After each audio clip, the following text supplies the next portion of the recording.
for those of you who don't follow Dope Nostalgia, they're a great podcast that covers not only New Kids on the Block, but also other pop culture. And no, your camera's backwards. Ring light, oh, yeah. Watching The Mandalorian. Check it out. I love it. You know, it could be a lot worse. Hi, so nice to meet you. Hi, it's nice to meet you too. I think that the two of you, you and Ashley, you've met before, right? Yes. Have you met in real life? Lucky enough to have been interviewed for Dope Nostalgia, and it was a really fun experience with my sisters, so I'm grateful for that opportunity.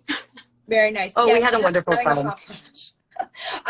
You know what, for anybody here in the room who hasn't met you, Naomi, can you introduce yourself and let everybody know from where you're joining?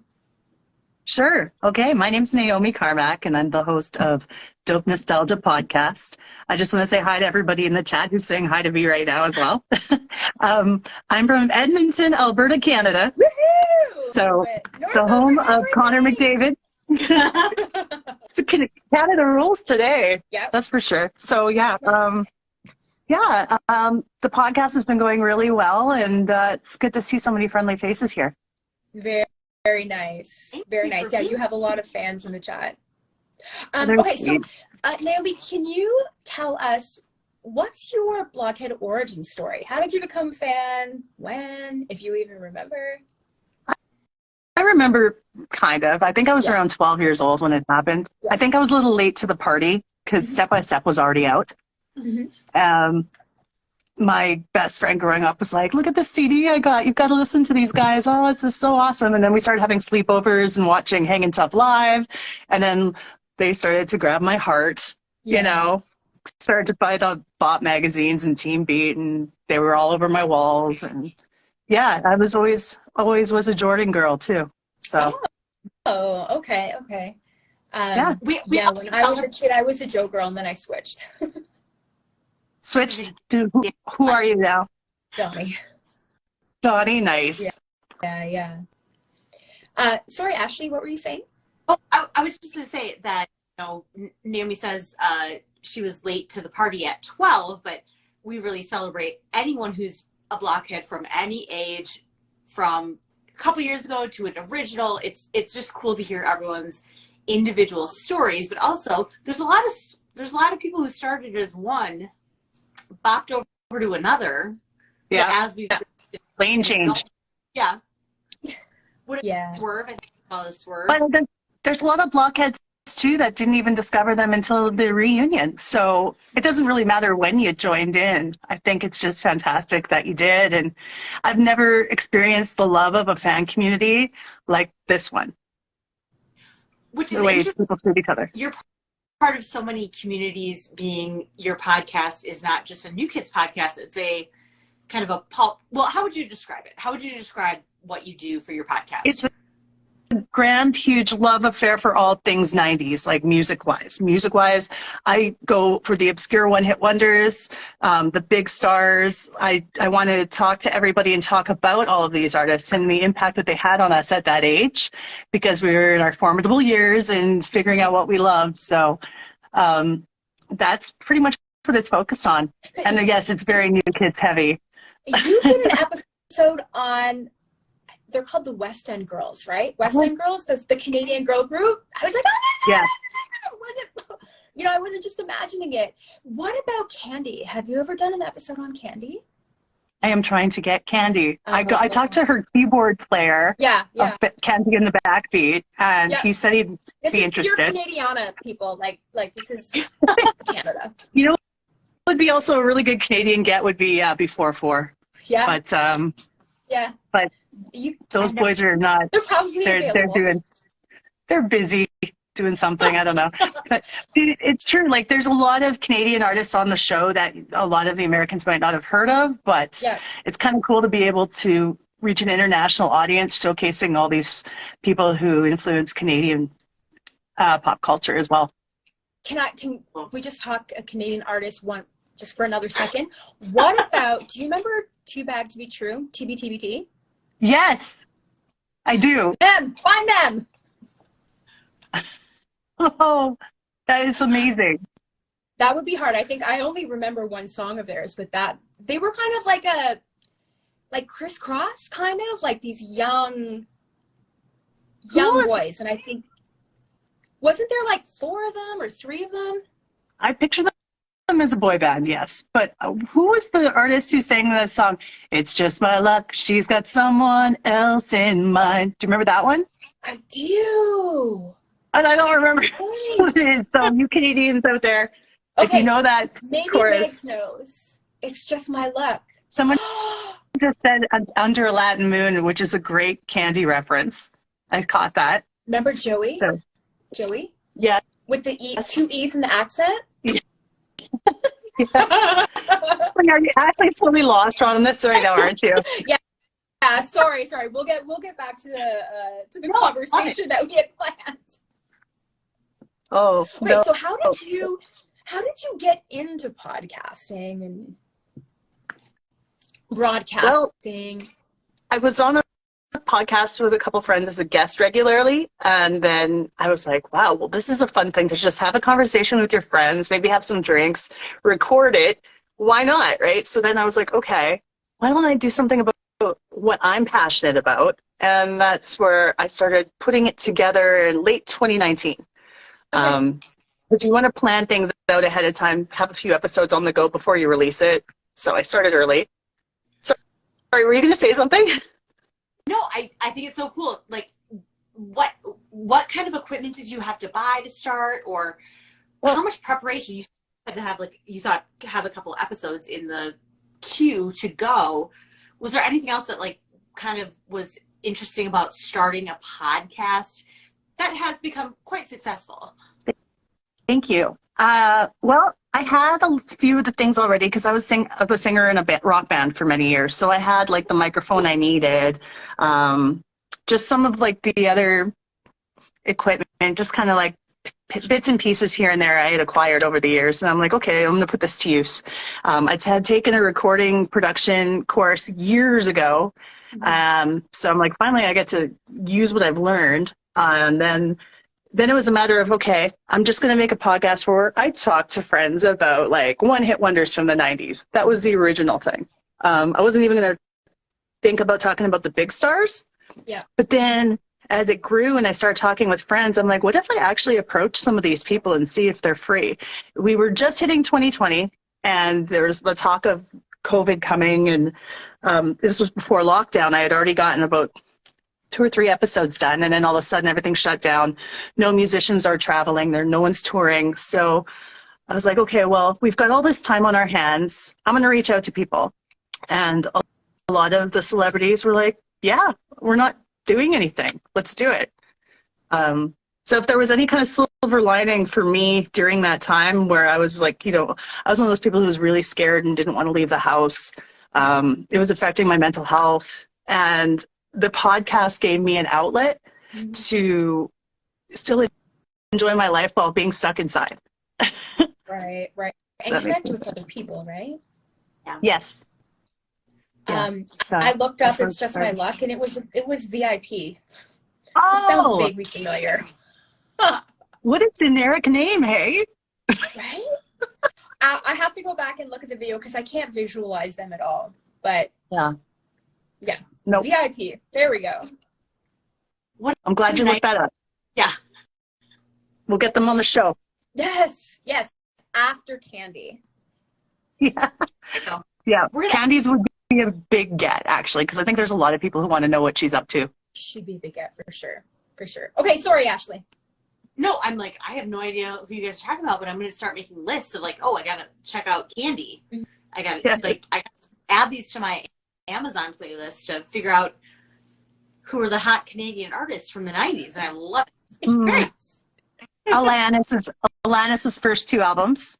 Yeah, were hot pop albums. Pop Alanis. Yes. You've got to check out her pop albums, because we are going to do an episode on that soon. I'm just trying to gather the right information, and I want to make sure it's done well, because that's a big deal.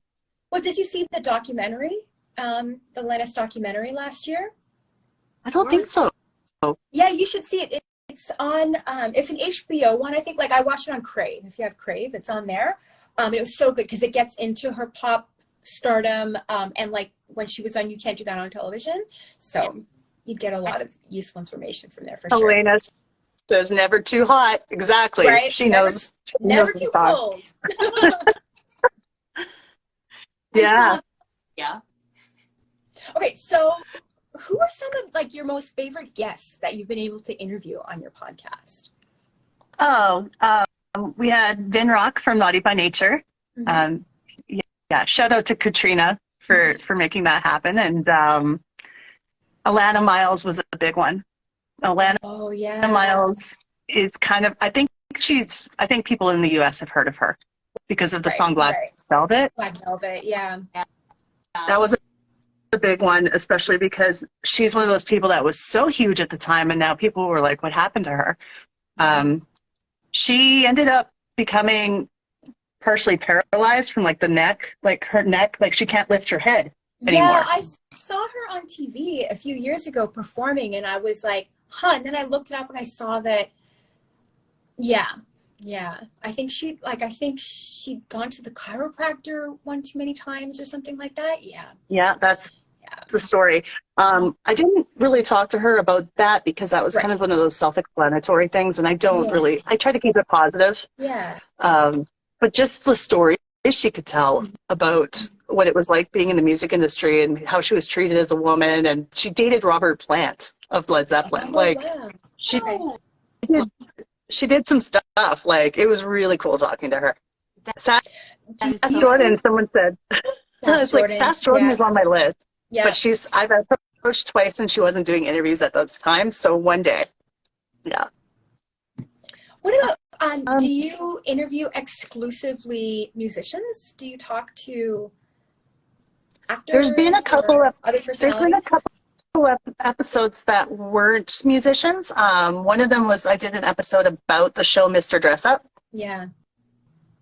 And that was with a filmmaker who was creating a documentary on Mr. Dress Up. So there's been a few one-offs that had nothing to do with music, really, just because it was something I loved. Even our Christmas episodes, like we've done a couple. One was like the Sears Christmas Wish Book, and we talked about all the toys that we circled in the back that we wanted, and then you'd put your initial next to it and then never got what you wanted. Right. Stuff like that. So pure nostalgia. There's been some stuff. There's been some stuff that's different. Was Mr. Dress Up like Mr. Rogers in America? Yes. Like, Japanese, like puppets, like very similar puppets. Yeah. Mr. Dress Up actually got his start working on Mr. Rogers before he came to Canada and created his own show on the CBC. Wow. I know. Yeah. That is so interesting. Yeah, lots of Canadian history here for you today. Yeah. I'm going to be sending you a whole bunch of YouTube videos.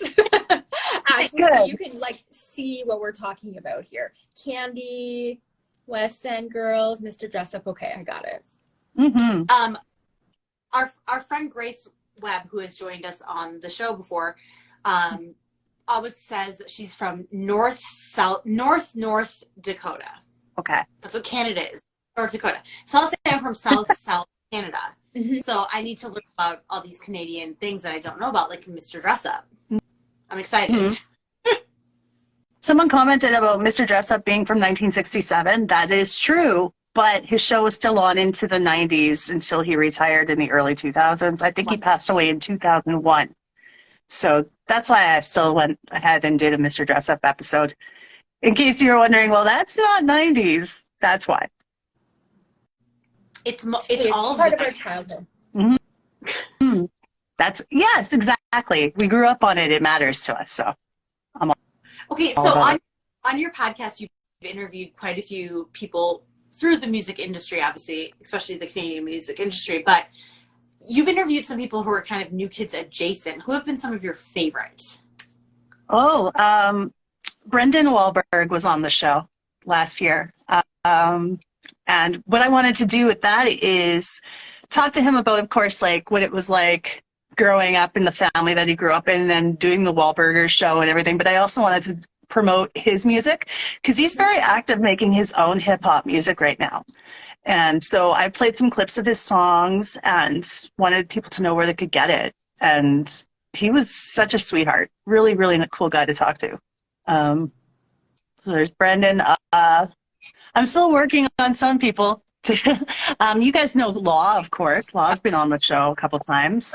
Okay. I should have kept a list nearby because my brain's going blank. If anyone's watching who remembers who I've talked to, please tell me. But yeah, I haven't had a new kid on the show yet. We will put out into the universe. We're putting it into the universe. You will have a new kid one of these days because you do great interviews and they're always entertaining and fun to watch. And in fact, I perceived that you had interviewed Joey, even though you hadn't, because I know I listened at least one time, if not two times, to your kind of breakdown of Joey McIntyre, which was from 2021. I think so. Like the new kids episodes I've done so far, I don't want to forget any, but the very first one was with Brooke and Nikki from My So-Called Whatever. So we went through our new kids memories together. That was the original one. And then I did one with Rat Tail that we called the Not Safe for Work episode.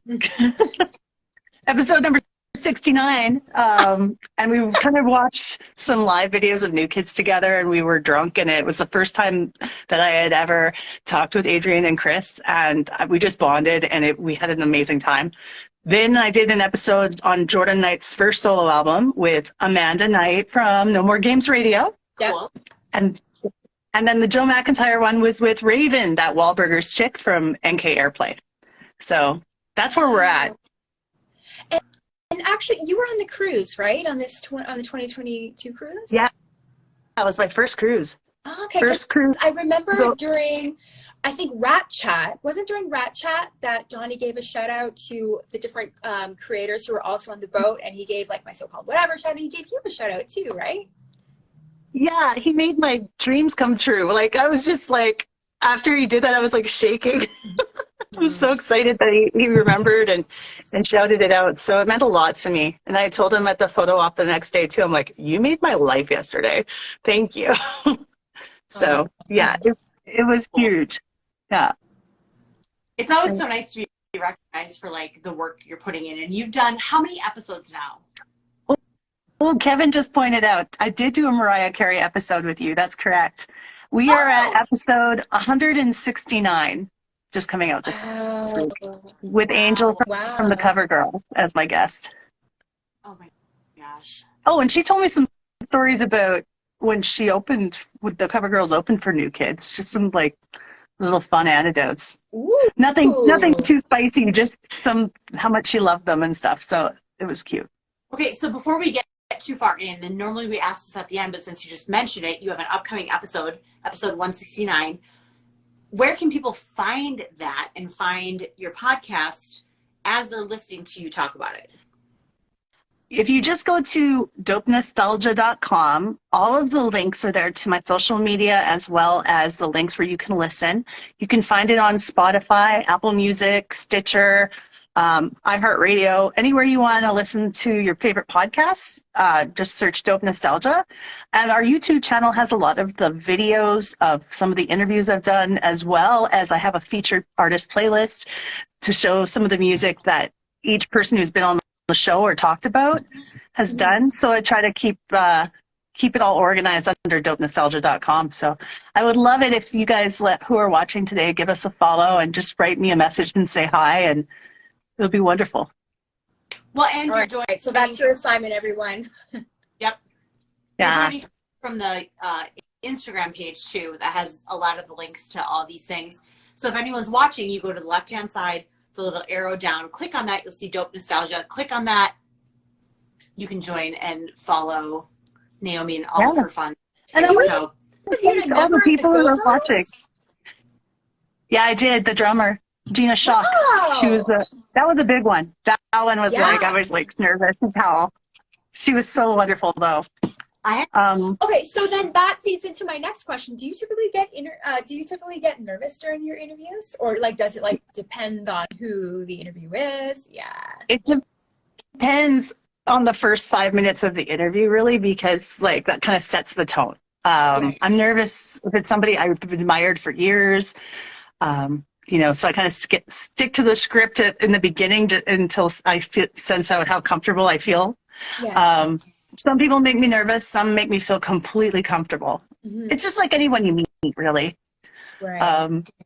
One of the ones that made me nervous, I think, was Erica M, who used to be the host, one of the VJs on Much Music, because she's such an icon. Like, oh. And I was like, whenever it's like you're an interviewer interviewing an interviewer, it's kind of scary because I'm so amateur compared to someone like her. Well, yeah, I mean, everybody, she's again, another Canadian icon. And for anybody who doesn't know, Much Music is, I don't even know if it's still around, but it was basically Canadian version of MTV, except it actually played music videos. And the VJs were celebrities. And Erica M was like the main lead VJ during like the 80s and the 90s. Completely iconic. Yeah, I could see how that would be like terrifying to interview her. But like I said, once you get into it and then you feel more at ease, then it's like good to go. Right. And then it's fun. So when you have your interviews, are you typically like on like Zoom, or like can you see them, or are you just like talking on a phone? 95% of them have been over Zoom, and I've had the odd one over the phone. Okay. Yeah. In the beginning, remember the beginning of the pandemic, and Zoom was it was around, but it was new. And now Well, people are still figuring it out. 100%. So we were all trying to figure out how it worked. But so some of the interviews were on, what's that Microsoft one? Skype. Yeah. Right. Okay. Yeah. And that one I didn't find as user friendly. I was just wondering if seeing the person on camera adds to your nervousness or takes the edge off a little bit. Do you notice a difference? It takes it away to see them. Yeah. For sure. It feels a lot better to see them. But I just wanted to say I've been reading the comments, but I haven't really responded to them. But I just want to say there's so many people here who've been so supportive of Dope Nostalgia, and they're good friends. And I just want to thank them for everything they do for me in the show and in the support. I love you guys, like for real. Thank you. It's fun to see. Like DJ Bethy is here, obviously. She's doing a lot of comments. Jolie. DJ Bethy's going to be my roomie this year on the cruise. Oh. Hey. Yeah. We're going to tear it up. Are you somebody was coming? Asking if you talked to Erica M about when she interviewed the new kids. I didn't bring that up. No. I didn't. No, I didn't bring up new kids. A ton of people. She's interviewed everyone, so it's probably hard to. And she also has her own podcast too, where she talks to everybody who was a VJ at Much. So you get to hear about some of the stories of like some of the people they had on that were not so impressive. Like for instance, I think she said one of the worst interviews she ever did was the Red Hot Chili Peppers. It was horrible. She said they were terrible. I bet. Yeah. Because that would have been like in the mid 90s, mid to late 90s, right? Yeah. Yeah. Yeah. They were acted like children. Yeah. They were completely unprofessional.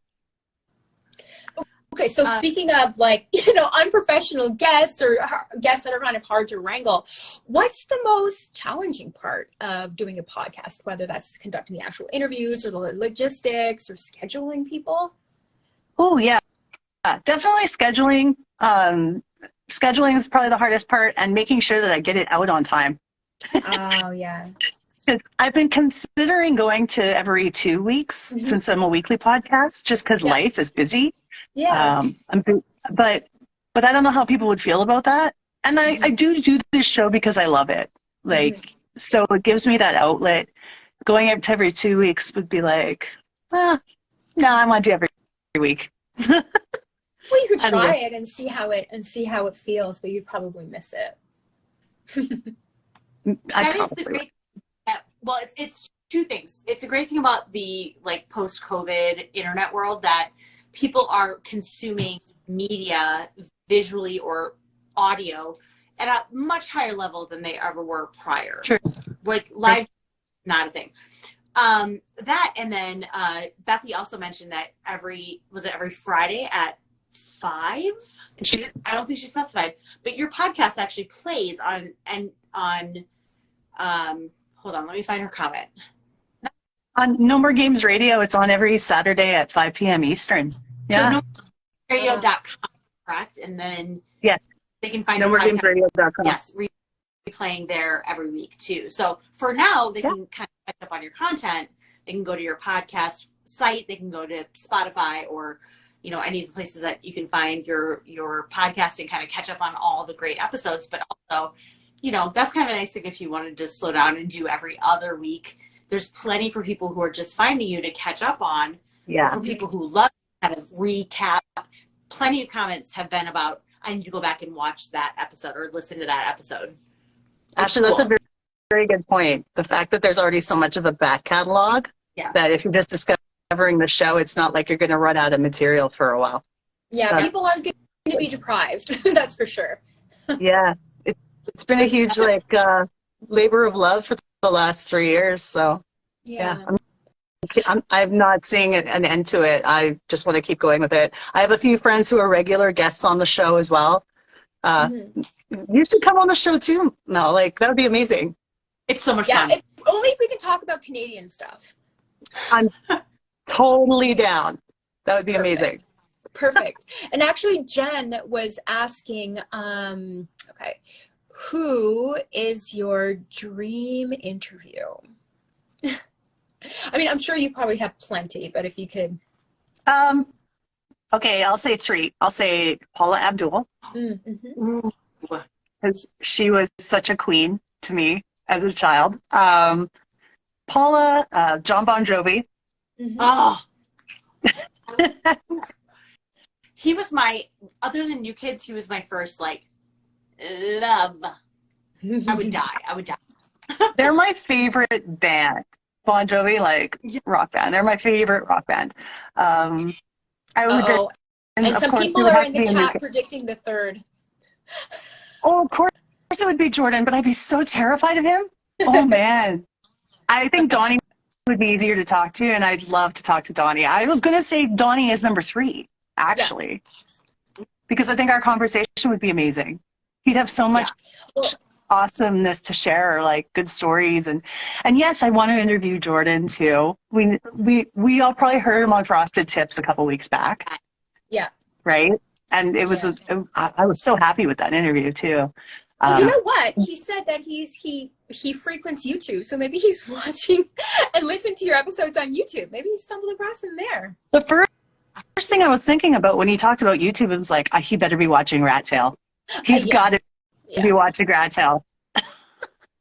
You think about the like hierarchy of content creators in the New Kids world, and like Donnie mentioned you on the cruise this year or last year. I said, I don't know what day it is, but Dope Nostalgia is known as being a very like high focused pop culture and New Kids commentary. Mm-hmm.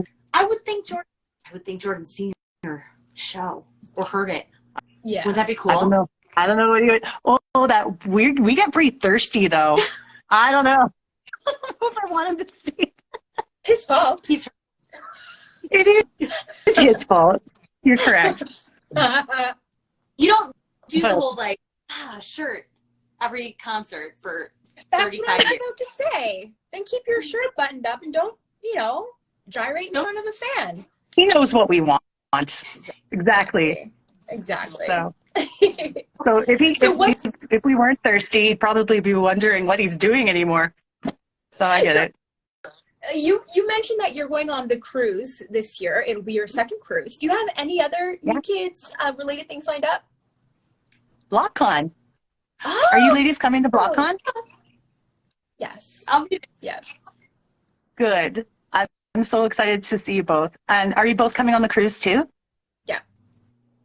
We're gonna have a good year. It's gonna be great. It's gonna be fun. It's gonna be fun. But you know what? That's a long ways away. and I can wait. I'm happy for, I just want to enjoy the summer, but I'm looking forward to it for sure. Yep. I've still got money to make and shoes to buy and outfits to get prepared for it, all that. We all do, Yeah.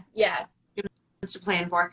It's interesting that like BlockCon is kind of the big thing, and it's at May, and then you swing over to October. So it's kind of like you just start off your summer, enjoy your summer, and then get back into it. Like just go hard. It's perfect. And especially Canadian summer being so short, we got to enjoy that before the snow falls again. So yeah, exactly. We really have to bask in it. Mm-hmm. So as a New Kids fan, what has been your New Kids legendary moment so far? Ooh, well, the shout out on the boat from Donnie was probably one of the most exciting things that have ever happened to me, New Kids wise. I did meet Jordan at one of his solo shows in 2006. Okay. But he was, I got a couple good hugs then, but he was still very, very quiet, just like he always is. I think that's just his personality. Yeah. So it doesn't bother me. Because you saw him? He was playing a show at NAIT, one of the colleges here. It was when The Fix came out, his solo EP. Okay. Oh, wow. Oh, I love that album. Like, it's so naughty. Again, his fault. It's all his fault. It's completely. So that was a cool time too, because I got a really nice picture with him. And I couldn't think of anything cool to say at all, but it was nice. I got him. He signed a picture for me and took a photo with me. But I would say the best part of the whole fandom thing for New Kids is all the friends. Yeah. I know you've heard it a million times before, but it's all the friends we've made in the circle. Like, everybody is supportive of each other. And it's nice to have people in your life that you can talk about your, do I want to say obsession? Your New Kids love with, because there's a lot of people in our lives that don't get it, right? Right. Yeah. Right. So it's nice to have that group of people that we can like post like a cute picture of Donnie doing something awesome and everyone's like, yay! And yeah, I love that. We came for the boys, we stay for our friends. They're just the icing on the cake. Yeah. I shouldn't say just that. They're not just that, but they are the icing on the cake of all of this friendship and love we have as a group. Yeah. Sure. Okay, so we've said it before, but we'll say it again for everyone who's joining us. Thank you, everyone, for being here. But how can everyone find Dope Nostalgia and yourself on all of the places? Because you're everywhere. All of the places are just linked on dopenostalgia.com. So you just go to the website and all the links there for everything. I'd love to get you guys talking with me and, communicating and listening to the show. And I'd also like to have other podcast hosts and stuff on the show, and we like to exchange like our trailers and all that. So if any of you have a trailer you want me to play on the show, I'll keep it in the rotation and we can help each other out. I'd love doing that as well. If somebody has an idea for an interview or a topic or conversation, are you open to that? Can people make suggestions? Absolutely. Okay. Absolutely. Cool. But I do prefer to keep it music. Yeah. Like I said, we've gone off course a couple times, but if it's 90s and it's music, I'm totally down for it. All right. Well, and again, if anyone wants to listen, aside from all the podcast networks, you're on NK Airplay, and they're all very supportive of what you do, and you're supportive of what they do, and that's the cool thing about having you on here is like everyone, there's so many collaborators and people who we're obviously very new to this. You guys have been doing this for a long time, but we've appreciated the support that we've gotten from the other creators in the universe in different facets too. So cool to have you here. Thank you. You know what? I've really admired this show and the GAC Girls show and everything. Like I'm so happy that you asked me. Thank you. And I'll continue to follow you guys, and I want to promote you guys as well. So thank you again. Thanks. I loved it. Thank you so much. Yeah, that's really thoughtful of you to say. And like, obviously, you know, love to connect with other Canadians because they're out there and they're not all in Toronto. Believe it or not, they're not all in Toronto or Montreal. Yeah. That's we're not the center of the universe. Earlier you were talking about accents too, and I was like, I know in the West we speak differently than the East, for sure, for sure. But I have been caught saying a boot. Well, I thought I heard a couple of oats from you, but I didn't want to, call you out on it. It's a real thing. I didn't know I did it, but I do. Yeah. Yeah, but it's okay. And you know what? We all say it's true. It is what it is. That is true. All right. And we thank you so much for joining us. We will see you at Blockhead in like a month and a bit. And actually, Mag just pointed out that the cruise is in 6 months. So we'll see you in 6 months on the boat as well. It'll be here before you know it. It will. And we get to see the boys and have a good time together. So thank you. All right. Take care, Naomi. Bye. Bye. Oh my gosh. Well, we're still going. That wasn't supposed to be the start of the show. Yes. But how much fun. Thank you so